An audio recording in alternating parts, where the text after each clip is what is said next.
행복하십니까?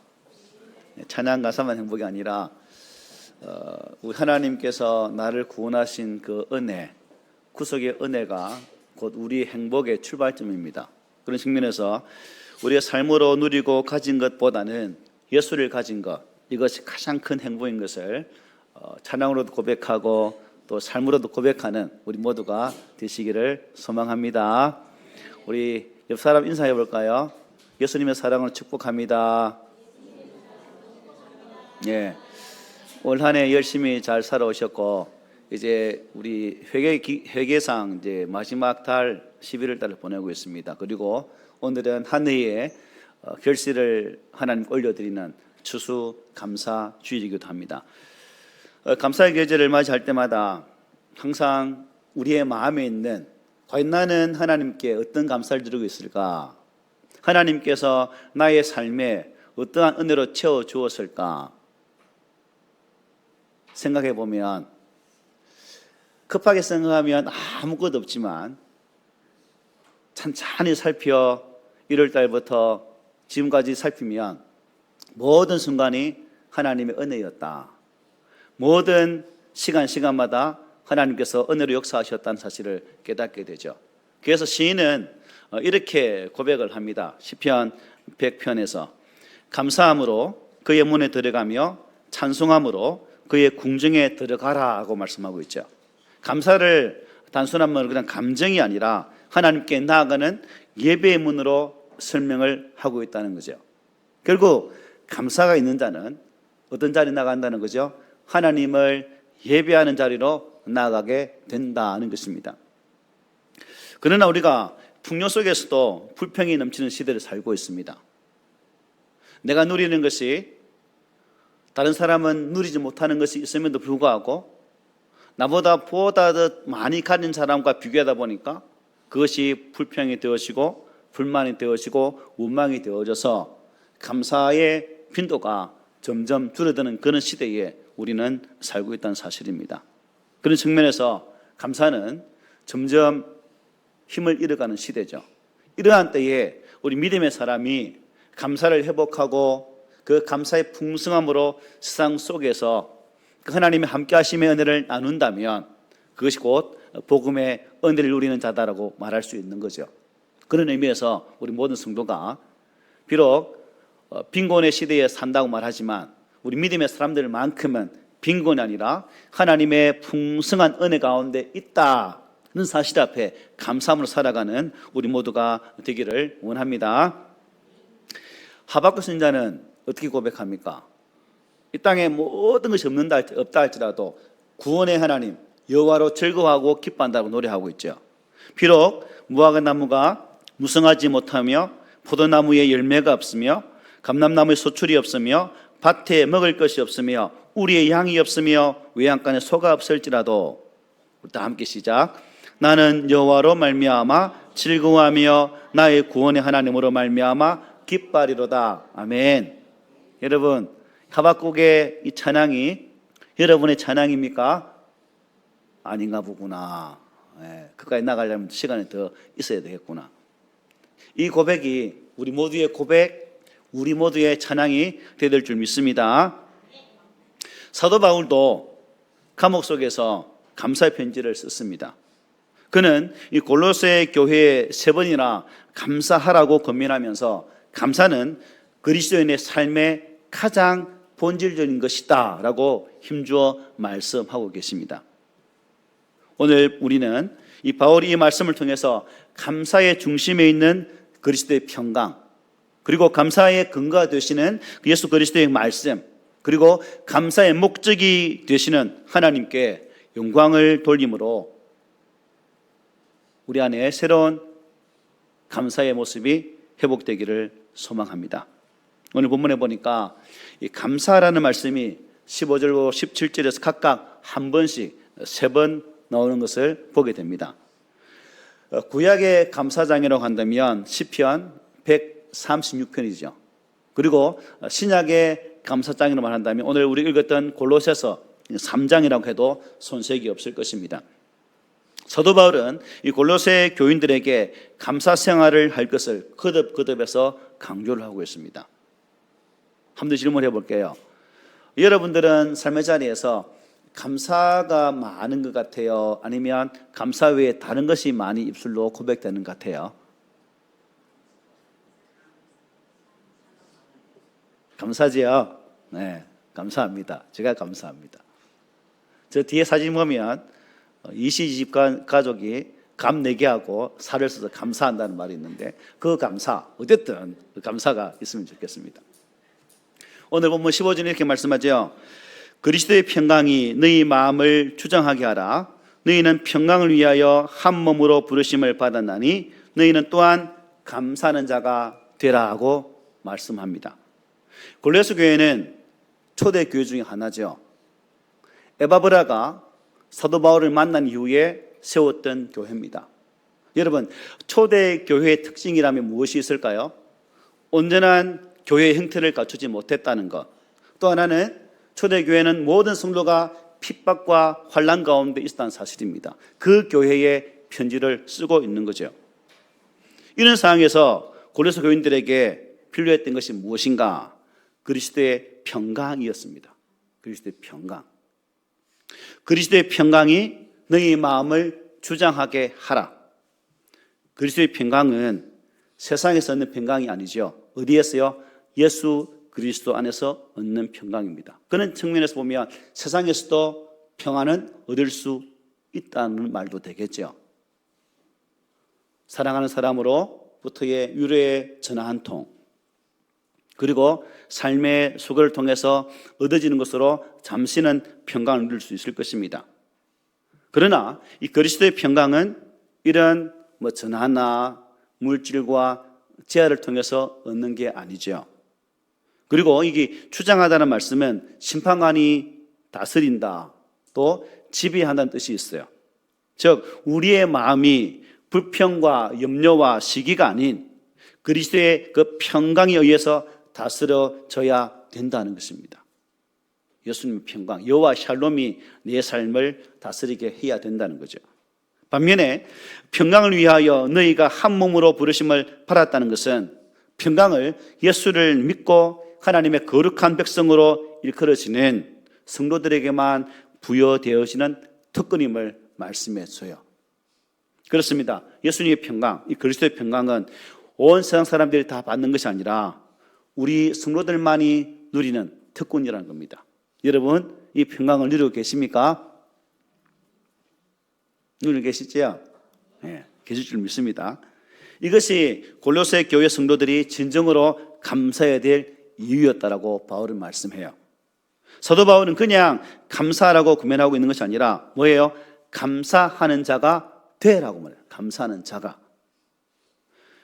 바울은 골로새 교회 성도들을 각자를 의심하면서 개개인을 의식하면서 감사하는 자가 되라는 거죠. 저도 이 말씀을 빌어서 우리 꿈있는 성도 여러분 한 분 한 분이 감사하는 자가 되십시오. 아멘. 여기 또한이란 말 또한 또 다른 감사 의미가 있음을 말씀하죠. 감사다에 해당되어진 헬라를 보니까 하나님께서 어둠의 세력에서 나를 구원하셔서 예수 그리스도의 통치 영역으로 옮겨주셨다라는 의미가 담겨 있습니다. 즉 죄악된 자리에서 나를 구원해서 하나님의 거룩한 자녀의 자리로 옮기셨다는 뜻이 담겨 있죠. 그래서 여기 감사는 또 다른 의미를 지니고 있는 거죠. 골로새서 1장 12절 14절에 이렇게 말씀해요. 우리로 하여금 빛 가운데 성도의 기업의 부분을 얻기에 합당하게 하신 아버지께 감사하게 하시기를 원하노라. 그가 우리를 흑암의 권세에서 건져내사 지금 넣으죠. 그의 사랑의 아들의 나라로 옮기셨으니 그 아들 안에서 우리가 속량 곧 죄사함을 얻었도다. 아멘. 13절과 14절은 12절에서 말하고 있는 감사의 조건을 말씀하고 있어요. 그리고 12절의 이 감사와 오늘 본문 15절에 나오는 또한 너희는 감사하는 자가 되라는 말씀과 같은 의미라고 볼 수 있는 겁니다. 이런 상황을 깨닫는 사람은 감사를 넘어서 하나님께 찬양과 영광을 돌려드리게 된다는 것입니다. 이러한 감사의 찬양은 평강과 그야말로 뗄래야 뗄 수 없는 그런 관계 속에 있음을 보게 되는 거죠. 그래서 사도 바울은 이 골로새 교회 성도들이 누구는 편하고 누구는 고난받고 있는 것이 아니라 모두가 하나같이 힘들어하고 있기 때문에 한 사람 한 사람을 향해서 감사하는 자가 되십시오라고 근면의 말씀을 주고 있는 것입니다. 여기서 우리는 어떤 교훈을 받아야 됩니까? 내게 주시는 감사에 대한 교훈이 무엇입니까? 하나님이 베푸신 그 은혜에 대한 감사는 예수 그리스도의 평강을 소유하게 된다는 것. 반면에 이웃에게 하는 감사는 상호간의 평강을 지속적으로 누리게 한다는 사실이에요. 그러므로 우리는 하나님께 감사하고 그 속에 평강을 누리면서 옆에 있는 지체, 우리 삶의 주변에 있는 이웃들에게도 이 평강을 나누게 되실 때에 그 평강의 깊이, 평강의 넓이가 더 넓어져서 풍성히 누리게 된다는 것입니다. 어떻습니까, 여러분? 가정에서도 또한 교회 속에서도 이웃과의 관계 속에서도 이 그리스도의 평강을 나누기를 기뻐하십니까? 즐겨하고 계십니까? 이러한 놀라운 은혜가 우리 공동체 안에 가득하기를 소망합니다. 16절에 이렇게 말씀하죠. 그리스도의 말씀이 너희 속에 풍성히 거하여 모든 지혜로 피차 가르치며 권면하고 시와 찬송과 신령한 노래를 부르며 감사하는 마음으로 하나님을 찬양하고 라고 증거합니다.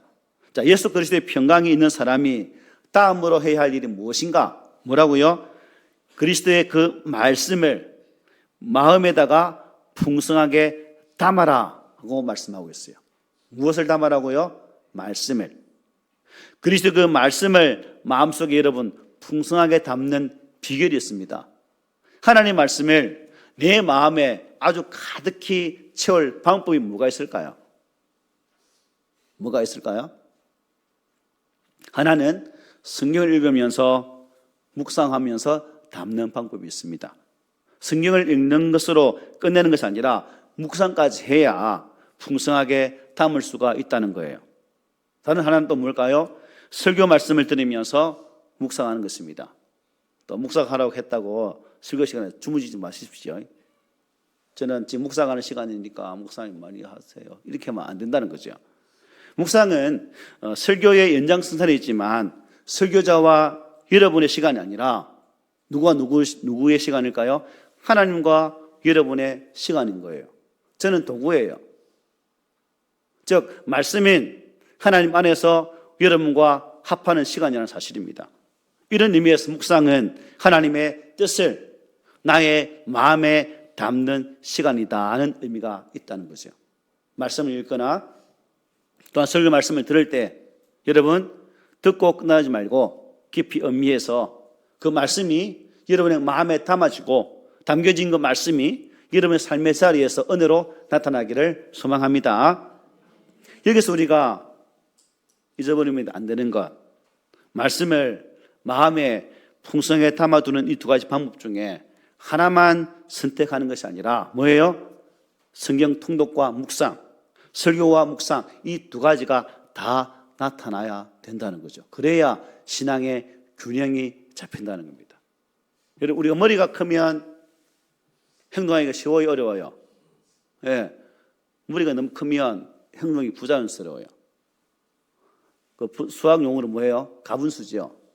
그러면 불편하죠. 그러므로 균형 잡힌 머리도 적당히 크고 상체도 적당하게 그리고 하체도 튼튼해야 우리의 삶의 일상이 즐거운 것처럼 신앙생활도 균형이 잡혀야 된다는 것입니다. 그리스도의 말씀이 각자의 마음에 풍성하게 담겨지면 우리 공동체 안에 아름다운 영향력이 나타나게 되는 겁니다.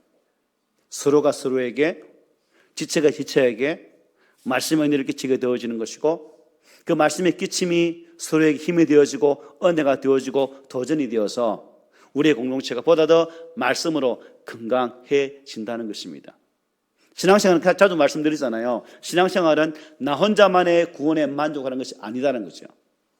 옆에 함께 서 있는, 함께 그리스도 안에서 우리의 믿음을 짓고 있는 지체와 더불어서 나아가야 그 공동체가 온전한 공동체요. 그 신앙의 성도가 바른 믿음에 서 있는 자라고 말할 수 있다는 사실입니다.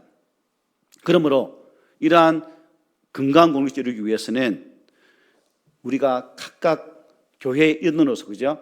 공동체의 한 명으로서 모든 지체로 피차 가르치면서 비판이나 책망보다는 뭐예요? 보다 더 건설적으로 권면하는 일이 필요하다는 것입니다.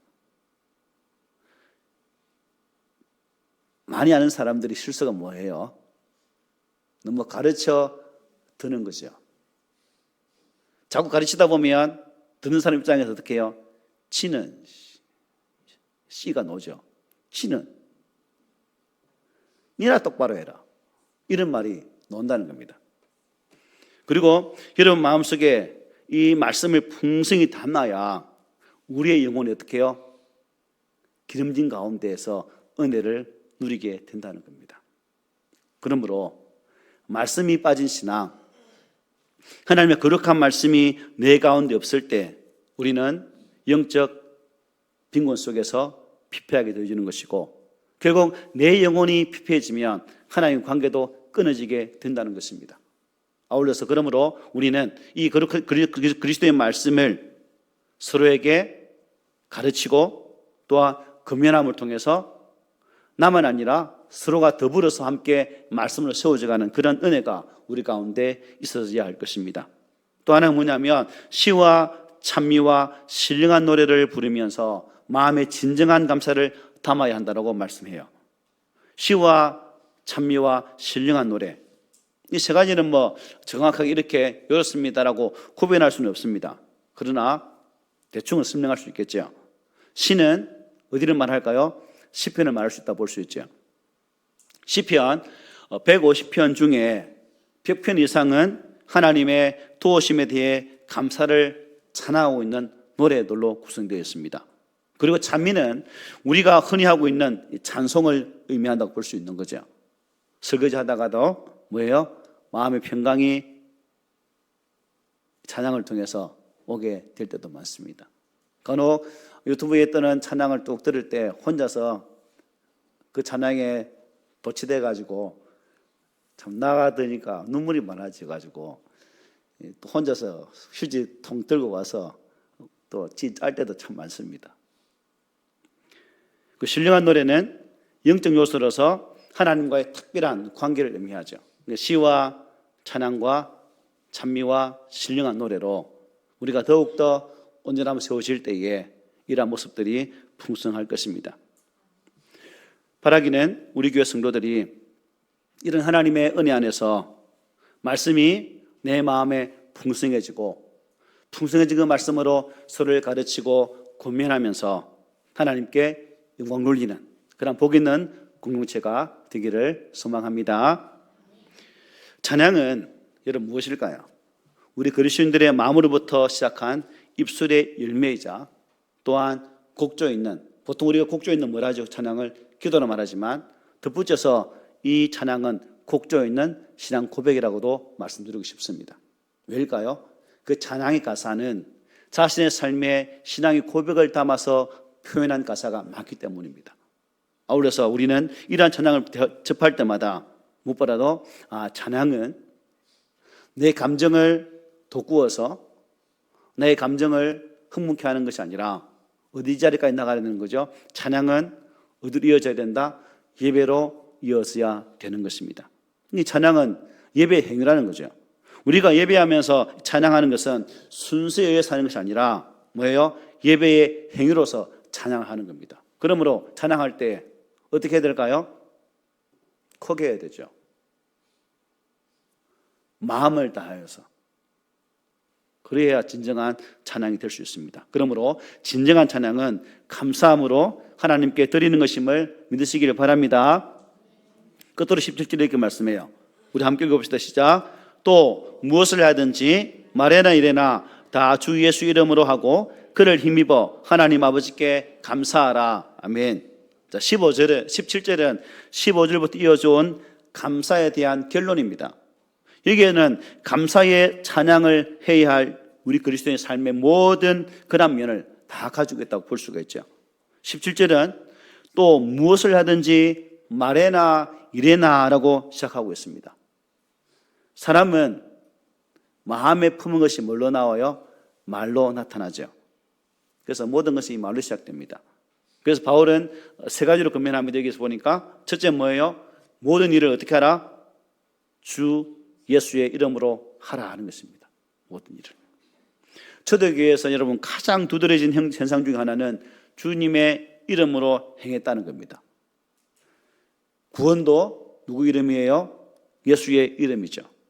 오순절 성령의 충만함을 받은 사도 베드로가 어떻게 고백합니까? 이렇게 고백하죠. 다른 이로서는 구원을 받을 수 없나니 천하 사람 중에 구원을 받을 만한 다른 이름을 우리에게 주신 일이 없다. 도망자였고 마음이 소심해서 담대함이 없었던 베드로. 그러나 그가 성령의 은혜를 덧입고 많은 지도자들 앞에서 당당하게 오직 한 분 예수밖에 우리의 구원의 주가 없다라고 이렇게 선포하고 있습니다. 왜 베드로가 당당했을까요? 하나님의 말씀의 은혜가 성령의 능력이 그와 함께했기 때문에 이러한 당당함으로 그는 말씀을 전했고, 또한 예수 이름의 권세가 거짓이 없는 진실이기 때문에 이렇게 힘있게 증거했다는 사실입니다. 또 기도도 뭐예요? 예수님 이름으로 하는 것이죠. 그래서 요한복음은 이렇게 말씀해요. 내 이름으로 무엇이든지 내게 구하면 내게 행하리라. 여러분, 어떤 사람 이름이 아닙니다. 오직 한 분 예수 그리스도, 우리의 중보자이신 그분의 이름으로 기도를 해야 된다라고 성경은 말씀해요. 그리고 심지어 초대교회는 세례도 그죠? 예수의 이름으로 했다는 사실입니다. 사도행전 10장에 보면 이렇게 말씀합니다. 명하여 예수 그리스도의 이름으로 세례를 베풀라. 세례를 베풀라. 초대교회는 모든 사역의 중심에는 한 분 예수님밖에 없었습니다. 다른 세상의 어떤 것도 있는 것이 아니라 오직 한 분 예수 그리스도 안에서 그 사역을 감당했다는 거죠. 마찬가지로 그렇다면 오늘 이 시대의 교회가 무엇을 가지고 주의 복음을 전해야 되는 것인가? 프로그램, 행사가 아니라 한 분 예수 그리스도 이분을 통해서 교회가 사역하게 되어질 때 그 교회가 진정한 교회로, 건강한 교회로 거듭날 수 있다는 사실입니다. 그러므로 저와 여러분들이 이 마지막 시대에 이 땅의 모든 교회가 세상의 그 무엇으로 무장하고 세상의 좋은 프로그램으로 포장할지라도 우리 교회만큼은 오직 말씀으로 포장하고 한 분 예수 그리스도로 나타낼 수 있는 그러한 교회로 서가기를 소망해 봅니다. 두 번째 권면은 뭐예요? 그를 힘입어입니다. 그를 힘입어. 그가 누구예요? 예수님이죠. 예수를 힘입으라는 것입니다. 예수를 의지하라는 것입니다. 예수가 감사의 중개자이다라는 사실을 믿으라는 것입니다. 자, 여러분, 우리 예수님이 처음 계신 장소가 자리가 어디였어요? 하늘 보좌 버리고죠. 하나님의 거룩한 보좌였습니다.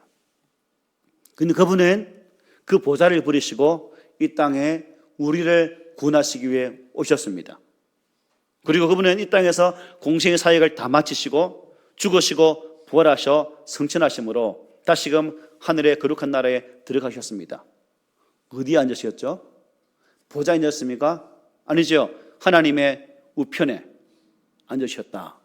왜 성경은 예수 그리스도가 보좌를 버리고 이 땅에 오셨다면 다시 올라가셨다면 다시금 보좌에 앉으셔야 되는데 왜 우편에 앉아 계셔야 되는가? 그것은 우리의 중재자, 우리의 중보자로서의 그 사역을 감당하기 위해서 하나님의 거룩한 보좌 우편에 앉아 계신다는 사실입니다.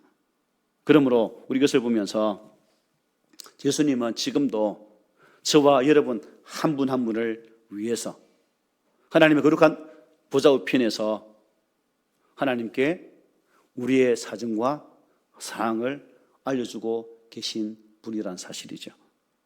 이 사실을 우리가 안다면 여러분 우리는 매 순간마다 감사를 해야 됩니다. 그리고 매 순간마다 양손을 들어 할렐루야를 외쳐야 되겠죠.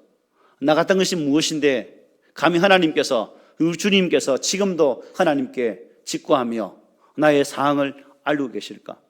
이 은혜가 크다는 사실입니다. 여러분의 이름, 여러분의 그 삶의 현장이 누구를 통해서요? 한 분 예수를 통해서 하나님께 잘 알려지고 있다는 사실을 믿으시기를 바랍니다. 그리고 마지막 권면은 뭐예요? 하나님 아버지께 감사라는 것이죠. 아버지께. 모든 감사와 찬양은 누구에게요? 하나님께 집중되어서야 되는 것입니다. 예수님의 이름으로 구원을 받으며 기도하고 세례를 주지만 감사와 찬양은 누구에게요? 한 분 하나님께 드려져야 된다는 것입니다. 바울은 본문에서 3번 감사로 권면하고 있습니다. 15절에는 감사하는 자가 되라. 16절은 감사함으로 하나님께 찬양하고 17절은 하나님 아버지께 감사라고 말씀하고 계시죠. 그런데 이 3번의 감사는 나름대로 여러분 다 특징이 있어요. 15절은 개인적인 감사죠. 16절은 감사의 목적이 담겨 있습니다. 그리고 17절은 감사의 대상을 말씀하고 계시죠. 자, 감사의 대상이 누구라고요? 아버지. 하나님이 누구의 아버지라는 거예요? 나의 아버지시다. 가정에서 아버지는 어떤 역할을 감당합니까? 요즘은 부부가 같이 벌기 때문에 그런 경우도 많지 않지만, 그러나 대부분의 가정의 가장은 남편으로서, 아버지로서 가정 경제를 책임지고 또 가정의 중심을 주도하는 그러한 분이 아버지죠. 그 가장의 아버지처럼 하나님이 나의 아버지가 되신다는 것입니다. 부부지간은 몇 촌이죠? 무촌이죠. 돌았으면 빠이빠이 합니다. 아무 관계가 없다는 거죠. 그러나 아버지와 자녀는 몇 촌이에요? 1촌입니다. 뗄래야 뗄 수 없는 관계입니다. 그 하나님이 나와 1촌 관계라는 거죠. 뗄래야 뗄 수 없는 아버지 하나님.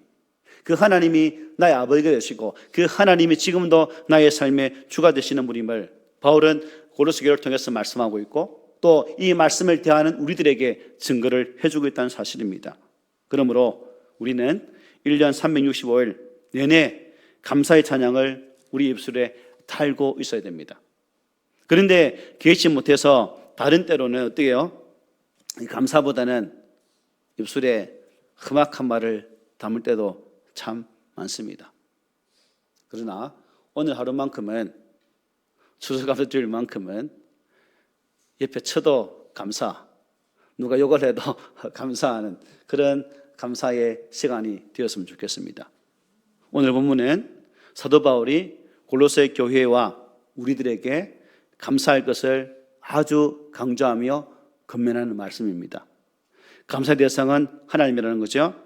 감사는 아무나 할 수 없고 아무 때나 할 수 없다는 사실입니다. 오직 하나님의 구원의 은혜를 덧입은 자가 이 감사를 할 수 있다는 사실입니다. 그러므로 오늘 저와 여러분들이 하나님 앞에 온전히 서서 내 마음이 평안할 때도 감사하고, 또한 주의 말씀에 내가 나를 권면할 때도 또한 감사하고, 그리고 예수 이름으로 이 모든 감사를 행함을 통해서 들어가도 복을 받고 나가도 복을 받는, 또한 우리 입술에 하나님의 향한 하나님의 사랑에 대한 뚜렷한 고백으로 감사가 고백되어지는 그 은혜가 우리 가운데 있기를 소망합니다. 여러분, 조건을 보면, 환경을 보면 감사 못할 수도 있습니다. 그러나 그 환경과 조건 속에서도 지금도 내 삶을 통해 일하시는 그 하나님의 손을 기억하십시오. 하나님의 은혜를 바라보십시오. 그럴 때 우리는 조건도 환경도 아닌 하나님으로 인하여 감사하게 될 것입니다. 이러한 성숙한 성도의 모습이, 우리 성도들의 모습이 되기를 오늘 말씀으로 부탁을 드립니다. 아멘.